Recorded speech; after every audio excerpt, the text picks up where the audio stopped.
Hi, this is Jason from Horrific Nightmares, and it's Saturday. Slashback Saturday.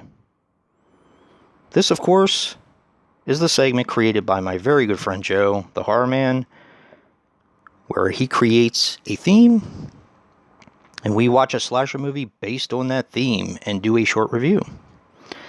This week, it's cover art. What cover art made you rent the film when you were younger? Or what cover art captured your imagination and made you want to buy a film? Now, I've been dying to do this one since I got it. This week's pick is Evil Laugh. But before I get into my review, I wanted to thank Andrew Ballina for sending this to me. Dude, I appreciate this so much. I love this movie, and this one's for you, buddy. Evil Laugh is a 1986 film, which runs approximately 87 minutes, and is written and directed by Dominic Braskia. Now, he did My Life as a Troll and Hard Rock Nightmare. This stars Ashlyn Gear as Connie. She was in Willard, The One. Stephen Baio as Johnny, who is Scott Baio's older brother, I believe. He was in Hard Rock Nightmare as well, Happy Days, and Joni Loves Chachi. Tony Griffin as Sammy. Was in Dracula, Dead and Loving It, and Spaceballs. Brief parts. And Gerald Pearson as Barney. He was in Remote Control, Tag the Assassination Game, and Love at First Bite. This movie is a lot of fun. It is basically a paint-by-numbers slasher film. A group of kids go up to a house where something bad happened years before and start getting picked off one by one. Now, these kids are med students, and they're basically going up for their friend because he's planning on buying this house, to have somewhere for them to kind of go and unwind. That's basically the story. Now, the killer is really, really cool.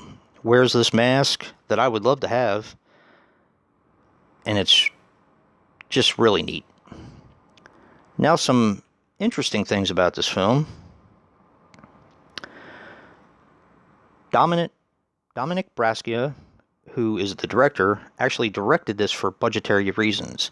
He is also in the film, but I'm not going to tell you who he plays.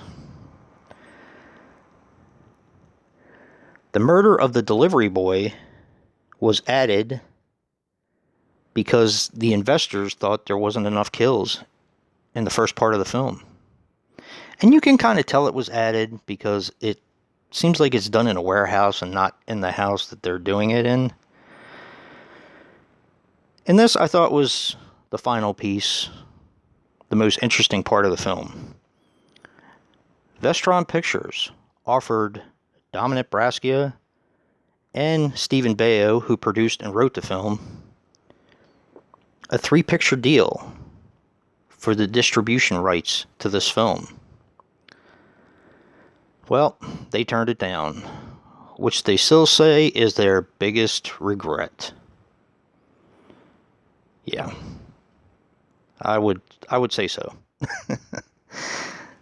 This is a great movie. It's not talked about nearly enough. It is a very competent slasher that has some fun in it.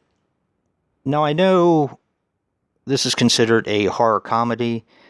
I don't really see where the comedy comes in, because if you really consider this a comedy, you would have to consider Friday the 13th Part 3 a comedy, and I know those of you who have seen it know what I'm talking about, because that's basically the only comedy in it.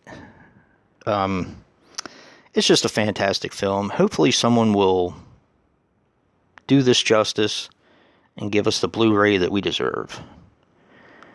I think this might be cut a little because of the way the kills kind of go off screen sometimes.